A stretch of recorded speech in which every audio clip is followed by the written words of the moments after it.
The sky was dark. The sound of war drums echoed like thunder against ancient stone. A lion stood at the gates not for food, but for control. It was the end of the 7th century BC, and a city once called holy was now just ... around. From the top of Babylonian towers, soldiers watched Jerusalem's every breath. The storm was coming, but the question was not if the city would fall. It was why a superpower like Babylon would spend 20 years circling a place so small, so fragile. Catapults hurled stones heavier than oxen.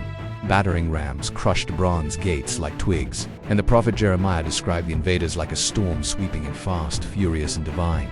And Egypt, heaven and earth, and Nebuchadnezzar, he didn't want just land, he wanted faith. His strategy wasn't to cut the tree of Israel, it was to rip out the root, Jehoiachin, Zedekiah, because behind every, like a lion surrounding a lamb, not to eat it, but to remind it who holds the power. Siege, there's a war far greater than politics. The war for the soul. It wasn't just about conquest, it was about domination. It was a spiritual gateway between empires. Babylon, and at the center of it all stood a city confused, proud, and spiritually asleep. But God was still watching. Judah wasn't just a political pawn. It was a spiritual gateway between empires, Babylon and Egypt, heaven and earth and Nebuchadnezzar. He didn't want just land. He wanted faith. His strategy wasn't to cut the tree of Israel, it was to rip out the root, Jehoiachin, Zedekiah. Because behind every siege, there's a war far greater than politics, the war for the soul.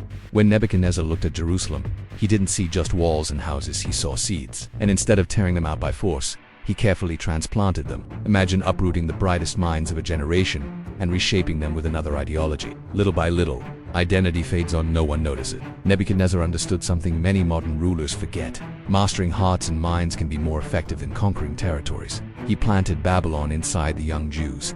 Daniel, Hannah, and Azariah were taken like one harvesting the best soil, not with weapons, but with strategy. It was like kidnapping the future without spilling a drop of blood.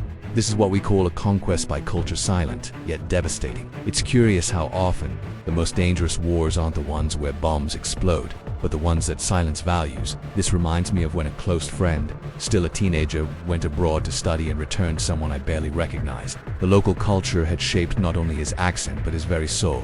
The same happened to Daniel and his friends, but they resisted. They learned the language, the customs, but never sold their essence. And that's the most incredible part. Even far from home, it's still possible to carry the seed of faith and not let it rot. But the test was just beginning. The streets of Jerusalem still echoed with a fragile sense of peace.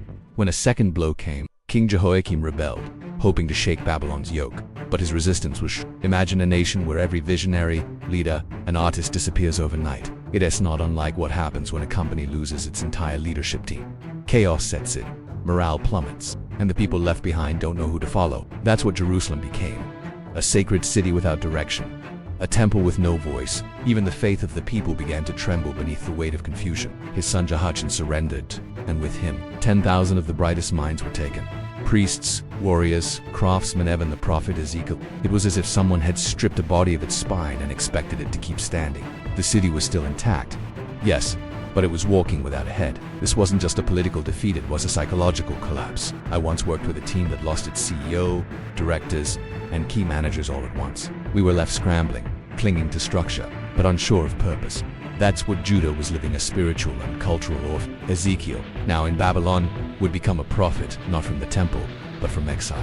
And even in that foreign land, a new message would begin to grow, one that whispered, the body may be wounded, but the soul can still breathe. But then came the moment when breath itself began to fade. The sky over Jerusalem darkened, with clouds, but with despair. For 18 months, Babylon laid siege to the city, squeezing the life out of it like a slow, merciless grip. Inside, food ran out, then hope, then humanity. The Book of Lamentations tells of mothers boiling their own children, an image so horrifying it feels impossible. And yet, that was the price of pride and rebellion, a hunger so deep it swallowed even love. King Zedekiah tried to escape through a secret passage, but you can't run from consequence. He was captured, forced to watch his sons be executed, and then had his eyes gouged out so the last thing he ever saw was death. It's haunting, isn't it? Like the closing of a book with a blood-stained final page. Jerusalem wasn't just falling, it was bleeding out. And each drop was a name, a home, a dream, erased in silence. The city was no longer just a city. It became a grave dressed like a sanctuary. One ancient poet wrote,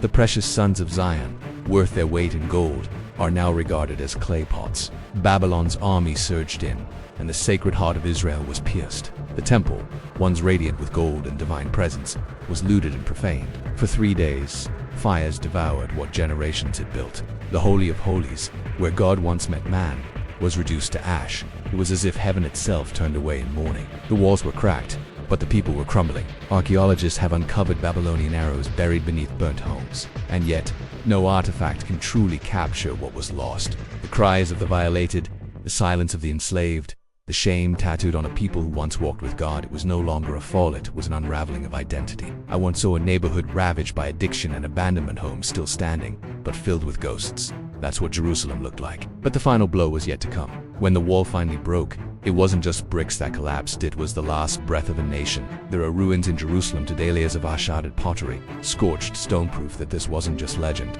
Archaeologists have uncovered Babylonian arrows buried beneath burnt homes, and yet, no artifact can truly capture what was lost. The cries of the violated, the silence of the enslaved, the shame tattooed on a people who once walked with God.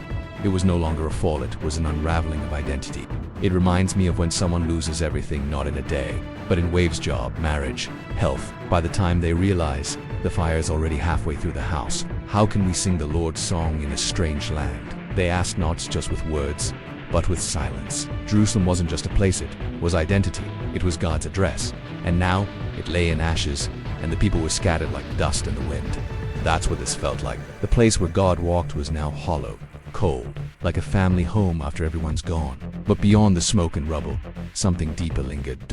Not just loss, but a question no one dared to speak aloud. How do you sing when the music is gone? That was the cry echoing through Babylon as the exiles sat by foreign rivers, holding broken harps and broken hearts. There's a kind of grief that doesn't make noise, the kind that settles in your bones and makes your breath feel heavy. That's what Israel was feeling. The temple was gone, the land was defiled, the people were disoriented. It was more than national trauma, it was spiritual disintegration. I remember talking to a man who lost everything in 1 year. His wife, his job, his faith. What did we do? Lamentations whispers it like a confession. Our fathers sinned, and we bear their iniquity. It's a moment when the wounds of history are laid bare, reminding us of the price paid for pride and rebellion. Yet, within this collective mourning, there is a quiet hope, a seed waiting to sprout. Isaiah's comforting words reach through the centuries. Speak tenderly to Jerusalem. Her time of servitude has ended. Even the darkest nights promise a dawn. Was this God's judgment, or did Jerusalem crumble from the inside first? That's the crack no wall can hide. And while the smoke still rose from the ruins, a deeper story was already beginning to stir, one no one saw coming. He said, I didn't even know what to pray anymore. That's where they were. So now the question wasn't where is God, but the 9th of Av remains a solemn day, marked by the echoes of loss and heartbreak. It's a moment when the wounds of history are laid bare, reminding us of the price paid for pride and rebellion. Yet, within this collective mourning, there is a quiet hope, a seed waiting to sprout. Isaiah's comforting words reach through the centuries. Speak tenderly to Jerusalem. Her time of servitude has ended. Even the darkest nights promise a dawn.